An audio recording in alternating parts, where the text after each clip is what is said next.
Uy, ano ba? Naghahanap ka ng pagkain dito eh. Nakikita ko nga. Problema ba yun? Medyo. Masagaban. Domeng! Oh, nandiyan ka na pala. Kanina ka pa nga hinahanap ni Mary Jane. Nakahanap na raw siya ng mag-aayos ng bangka. Sige, pupuntahan ko muna. Rosel, pag natapos ka dyan, puntahan mo na lang kami. Tulungan mo kami dun sa pag-aayos ng basahan, ha? Apo, sige po, Nay.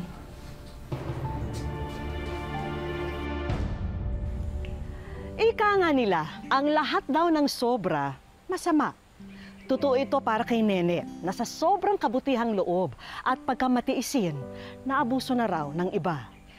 Likas ba siyang martir o may hangganan din ang kabaitan niya? Magandang hapon po mga kapuso. Ako po si Vicky Morales at ito ang Wish Ko Lang. Ano ka ba naman, Joseph? Para kang babae kong humila. Ito ba namang edad kong ito? Ako pa ang pinapahirapan mo. Opo, Tay. Ilang beses ko bang sasabihin sa iyo, hindi kita anak. Kaya huwag mo akong tatawaging tatay, ha? Domeng, ano ka ba? Di ka naman inaano ng bata, sinasaktan mo. Ano, bata? Hindi na ito bata, matigas na ang buto nito. Ampun-ampun ka, batugan pa. Nak, umuwi ka na lang para hindi ka na masaktan. Hoy! Saan ka pupunta?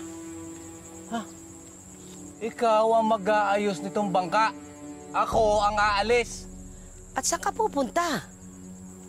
At kailan naman ako nagsabi sa'yo kung saan ako pupunta? Mag-usap nga kayong tong ampun mo. Parehas kayong mahirap kausap. Alam niyo na po kung saan pupunta. Nakabenta na kami, kaya...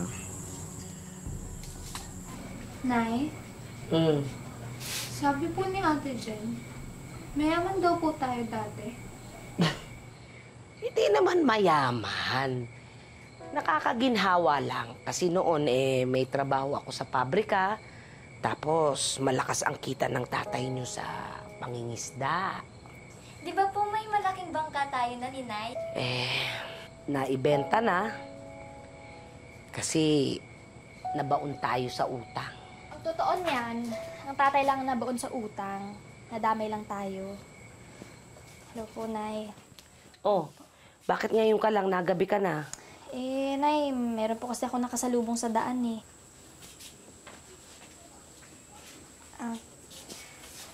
Nay, si Rosel po, classmate ko dati. Magandang gabi po. Nay, okay lang po ba na dito muna siya? Kasi pinalaya siya sa kanila eh. Pinalayas? Opo. Bakit? Okay lang. Hindi mo kailangan sabihin ngayon kung hindi ka pa handa. Sabihin mo na lang pag komportable ka na, ha? So, Nay, ibig sabihin po ba na pwede na siya dito? Kaibigan mo siya, di ba? Makakatanggi ba ako? Salamat po, Nay. Totoo pala yung sinasabi mo na napakabait ni nanay, no? Ay, grabe. Super. Teka, yung tatay niyo nga pala. Kung gaano kami kaswerte sa nanay namin, gano'n naman kami kamalas sa tatay namin. Bakit naman? Swerte ng araw ngayon. Papera ako. Ano ba ito dito? Bilaw na tayo. Okay ka na kami. Ha? Uy, Domeng! Oh! Sino ka? Hayop ka? 2 buwan mo ako yung binahay tapos hindi mo na ako kilala? 2 buwan pala yun eh. Di matagal na. Ibig sabihin, pinagsawaan na kita. Pang ginagawa mo rito? Lisa. Hayop ka? Walang niya ka talaga? Ha? Hayop ka! Niya ka.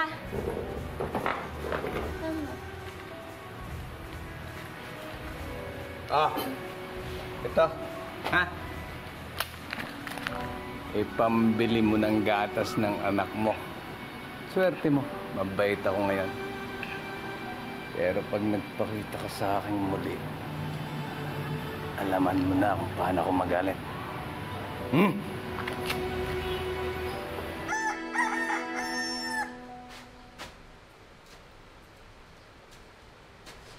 Tumubay nga, Reggie. Re!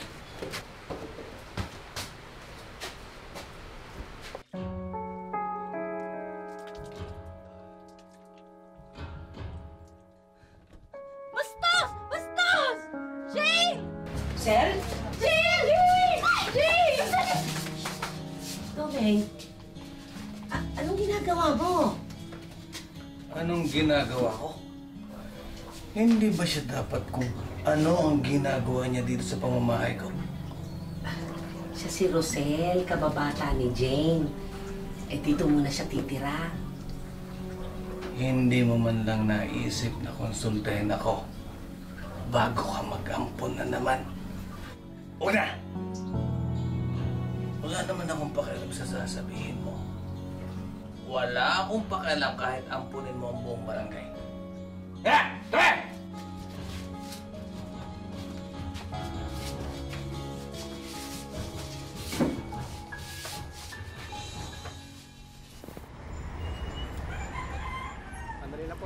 Salamat.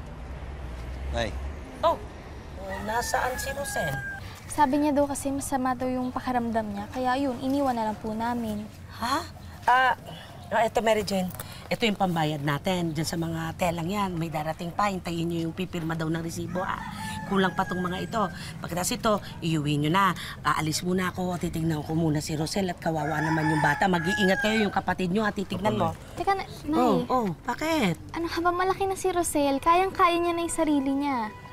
Alam ko naman yun. Pero wag niyong kalilimutan. Sa atin siya nakatira. Kaya responsibilidad ko ang batang yon. Titignan ko muna siya. Sige, nakaya nyo na ito. sige po, Nay.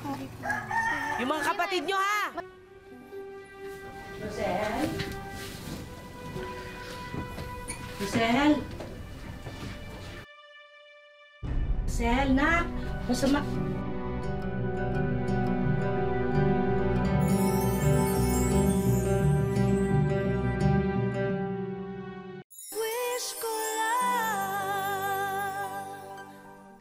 Inampo ni Nene si Rosel dahil naawa siya sa dalagita na kaibigan ng kanyang anak.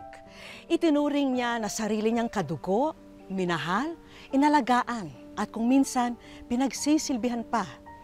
Ngunit sa hindi niya maisip na dahilan, pumatol si Rosel sa mister niyang si Domeng.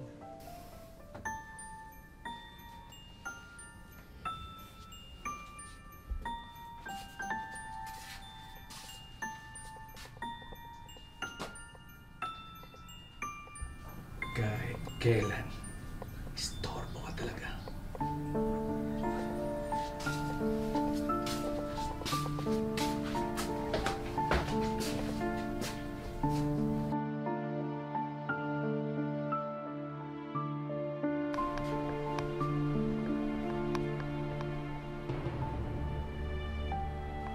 Sorry po, Nay.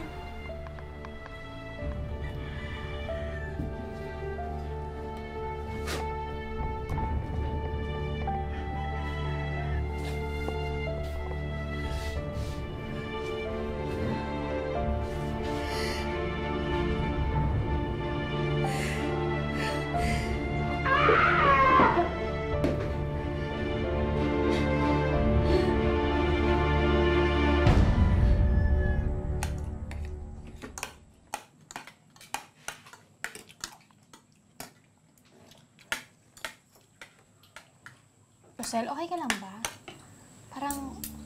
Parang kanina ka pa namumutla eh. Okay ka lang? Hala, nanlalamig ng kamay ni Ate Rosel. Binigyan ko naman ng gamot si Ate Rosel nyo eh. Kailangan lang niyang magpahinga. Nahuli man ni Nene ang asawa at si Rosel sa akto. Mas pinili niyang isikreto na lang ito at kalimutan. Pero hindi ito nakabuti sa sitwasyon.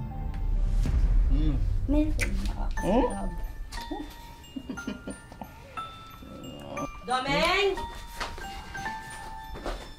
nandiyan ka na pala. Kanina ka pa nga hinahanap ni Mary Jane. Nakahanap na raw siya ng mag-aayos ng bangka. Sige, pupuntahan ko muna.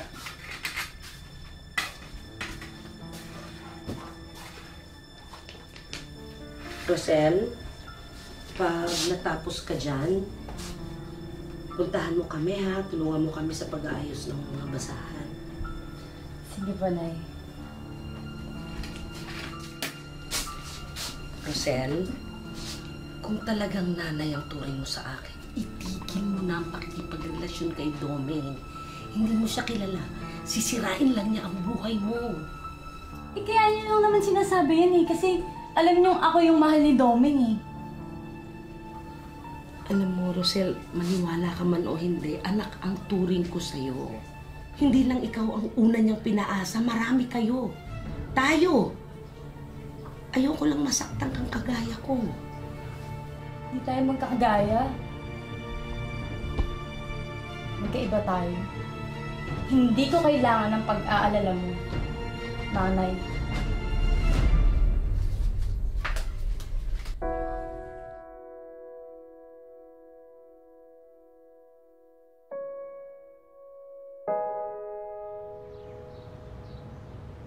Nak,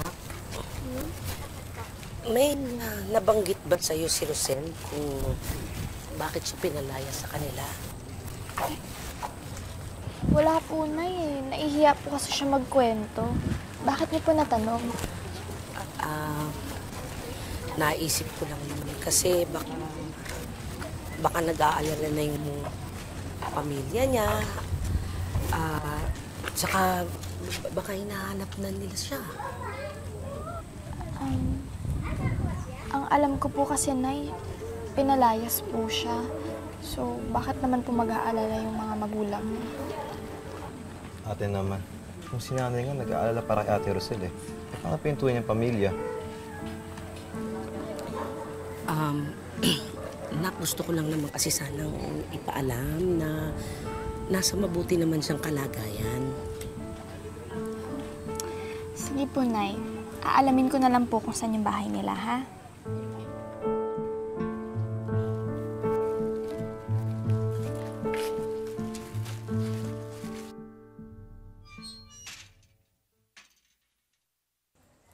Pasensya ka na, Nene, pinag-antay pa kita. Hindi ka naman na dapat nag-abala. Kumusta na yung anak ko? Kumusta na si Rosel? Yun nga ang ipinunta ko rito. Una, para sabihin, nasa mabuting kalagayan naman siya. Ay, salamat sa Diyos. Abot-abot ang pag-aalala ko nung simula nung lumaya siya. Lumayas? Ang sabi niya sa amin, pinalayas niyo daw. Hindi totoo yun. Lumaya siya dahil pinigilan namin makipagrelasyon sa lalaki may asawa. Anong nangyari? Lumaya siya para makipagkita dun sa lalaki pero balita namin hindi siya sinipot dun sa tagpuan nila.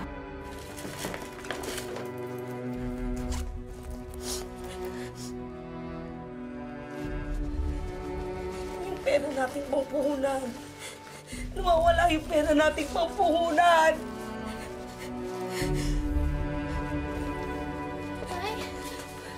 Nay, wala na po yung mga gamit ni Rosel. Nay, bakit po naglayas siya? Bakit, Nay? Nay, bakit po? Si Rosel at ang tatay niyo na.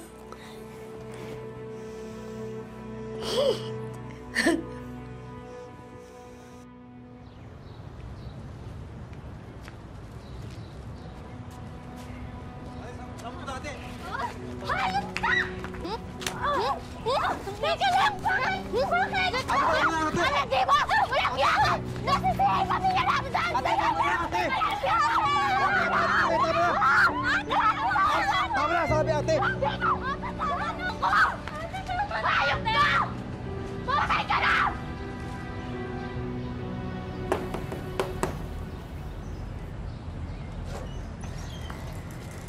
Oh, Nay. Anong ginagawa mo dito? Sino ba yan? Ang aga. Nene?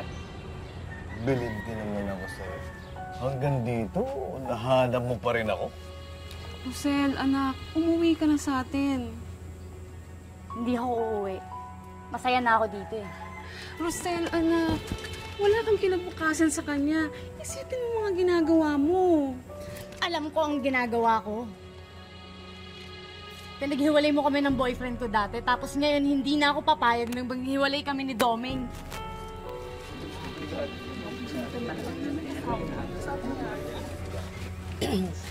Talaga bang dito tayo mag-uusap o papasok tayo sa loob? Ano pa ba naman ang dapat pag-usapan? Umalis na lang kayo para walang gulo. Okay? Pag hindi kayo naghiwalay, ididemanda ko kayo ng adultery. Eh mas gugustuhin ko pang makita kayong nakukulong kesa magsama kayong dalawa. Matapang ka na ngayon, ha? Eh di sige, panalo ka. Oh, ayoko na sa'yo, sumama ka na lang sa nanay mo. Nagbibiro ko lang, di ba? Hindi, seryoso ako. Iiwan na naman talaga kita. Nagsasawa na ako sa'yo. Napabilis lang dahil dito. Kaya, sumama ka na dyan. Walang hiya kang kapal ng mukha mo, ha? Binigay ko sa'yo lahat! Tapos ginawa mo ako dito!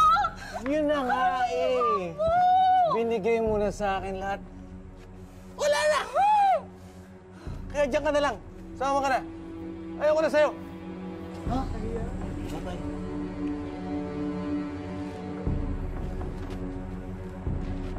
Hindi ka na.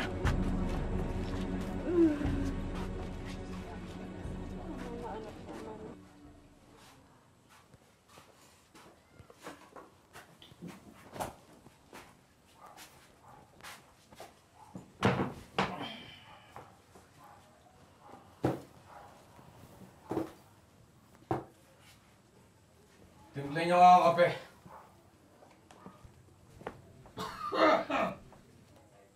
Ang sabi ko...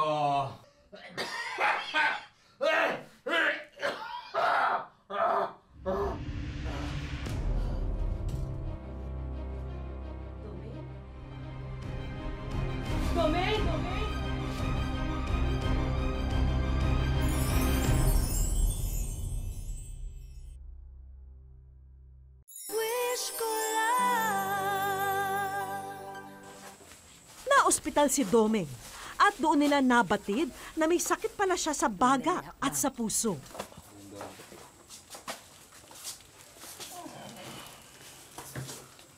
Diretso nyo na yan sa kwarto, baka mamaya makahawa pa dito. Halika na.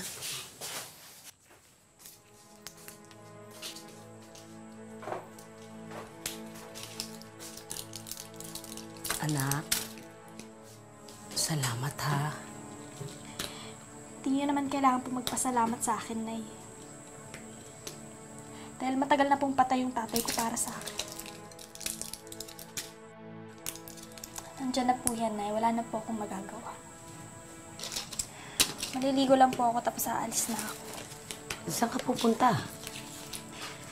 Maghahanap po ako ng pwede kong paghiraman ng puhunan. Dahil lahat ng pera natin ubos sa ospital. Gamot niya.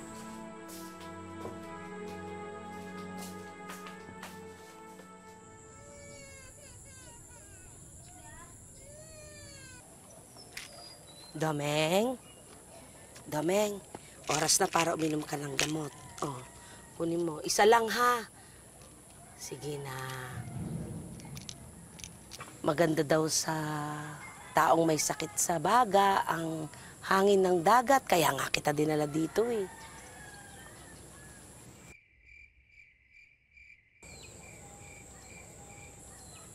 Nene, Ah? bakit mo ginagawa ito? Dahil may sakit ka. Hindi. Bakit mo ito ginagawa? Bakit mo ako pinagtitiyagaan? Bakit mabait ka pa rin sa akin kahit na puro kasama ng ginawa ko sa'yo, sa mga anak natin? Sana pinabayaan mo na lang akong mamatay. Yan naman ang bagay sa mga walang kwentang taong tulad ko. Doming, hanggang ngayon ba hindi mo pa rin alam ang sagot sa katanungan mo? Dahil asawa kita. Dahil mahal pa rin kita.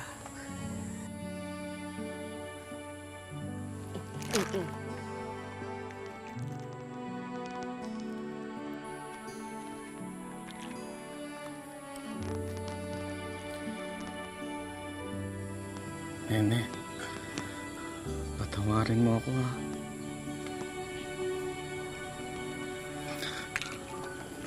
Patawad.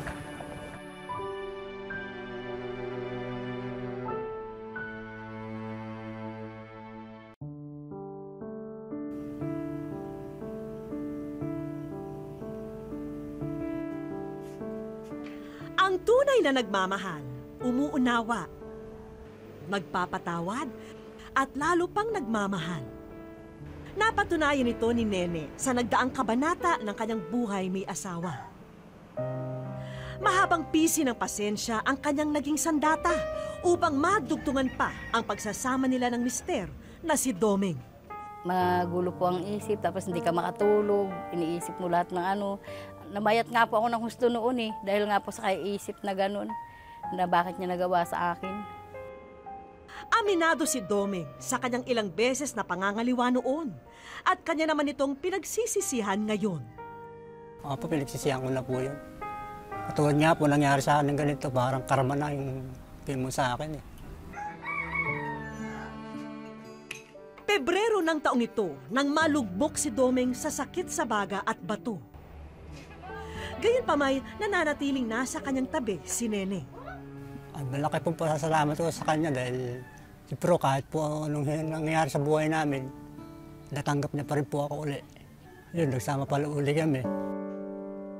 Kasabay ng pagkakasakit ni Doming ay ang labis na paghihirap at sakripisyo ngayon ni Nene.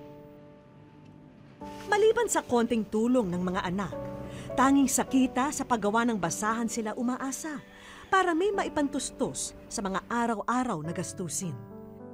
Nakaka-anim lang po ako sa maghapon. Ay magkano lang po yun? 20, di 120 lang. Saksi si Jeneline sa lahat ng kabiguan, paghihirap at pagsisikap ng inang si Nene. Naawa po kasi ang dami niya pong pinagdaanan para po hindi kami masira. At bilang isang anak, hangad din niyang mapaligaya ang mga minamahal na magulang. Kaya ipinaabot niya sa aming programa ang kwento ni Nene, ang kanyang dakilang ina.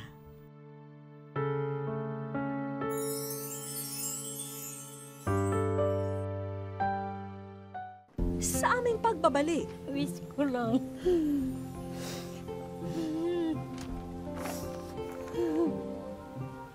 Wish ko Kinabukasan, muli naming binalikan ang mag-asawang Nene at Doming. At gaya ng nakagawian, abala si Nene sa pagsalansan ng nagawang mga doormat. Hanggang sa mapansin niya ang isang sulat. Nene, bilang isang asawa at ina, hindi matatawaran ang iyong sakripisyo mula noon hanggang ngayon.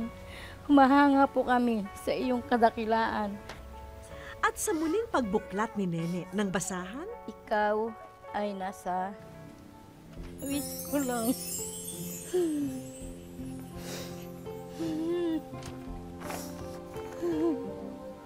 Hindi ko po akalain na makakarating po kami sa isang wish ko lang. Hindi ko pinaasahan. Dito po sa sulat ko, mapapasaya ko po sila tsaka matutunan. Masalamat kasi pinalakan mo kami mabuting bata. Naging matatag ka para sa pamilya. Mahal na mahal ko kayo ni Papa, kaya ako nagawa.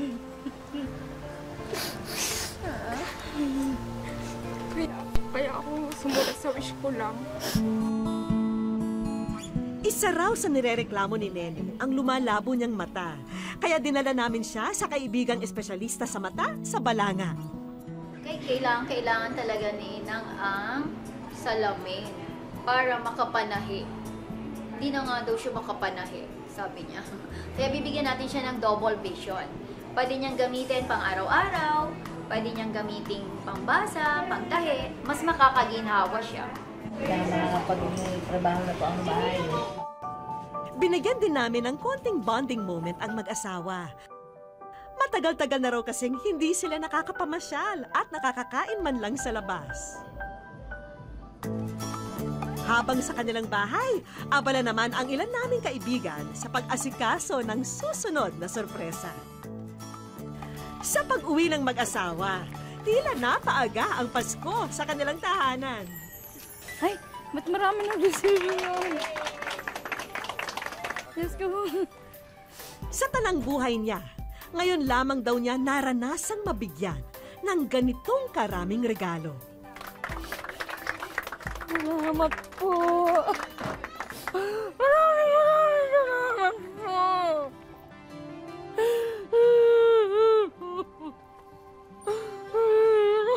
Salamat po sa inyong lahat.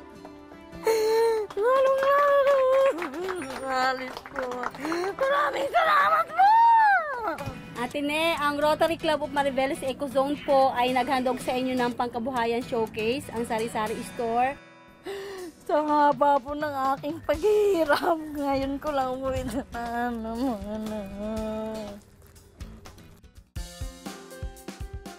Bukod pa sa pagbabasahan, balita naming kayang-kaya raw ni Nene na manahi, kaya may iiwan din kaming sewing machine at sandamakmak na sewing supplies. Ang dami po nito ah. Kasama na rin ang libreng skills training mula sa isa pa naming kaibigan. Maraming salamat. Malaking tulong po sa amin. Para sa aming pamilya. May iniabot din kaming tulong medikal para kay Doming. Salamat po, ma'am. Ay, tuwang-tuwa po ako sa ganak talaga po. Wala na po ako masabi talaga. Tuwang-tuwa po ako. Baka nga po hindi ako makatulog mamayang gabi eh. Nag-uumapaw ang saya at pasasalamat ni Nene sa biyayang dumating sa kanyang pamilya. Sa kwentong ito, hindi mali ang umibig ng buong puso at hindi rin masama kapag tumulong sa mga nangangailangan. At lalong hindi kailanman kasalanan ang magpatawad kahit sa mga pinakamabibigat na pagkakamali. Hanggang sa susunod na Sabado mga kapuso, ako po si Vicky Morales at ito ang Wish Ko Lang.